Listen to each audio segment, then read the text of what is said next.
ンリアレイジの、今回のコレクションのテーマがディティールというテーマだったので、通常その小さいものとか、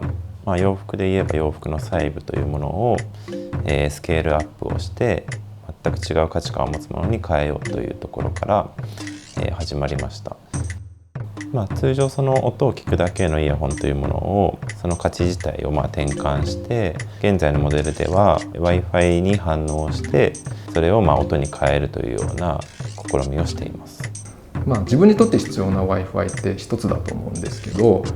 その他にも無数の Wi-Fi が出たり入ったり、直感的に味わえる体験にその Wi-Fi の変化っていうものを変換したら、自分たちの行動に変化が起こるんじゃないかなというふうに思っていて、これをつけて街を歩くと Wi-Fi の数が増えたり減ったりすることで音が少なくなったり増えたりとかするんですけども、